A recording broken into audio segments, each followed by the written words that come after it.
Welcome to Stressing Over Pencil Pressure.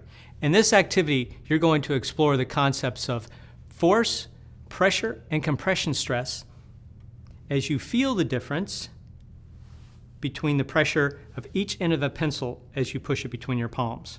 So let's look at the materials. First, you need a ruler that has centimeters and millimeters on it. You're going to need a calculator. You're also going to need a mechanical pencil that has the size of the lead written on it. It's the diameter. You're going to be doing a lot of math to figure out the difference in pressure between the tip of the pencil and the eraser as it's being pressed either on your palm or on the tip of your finger.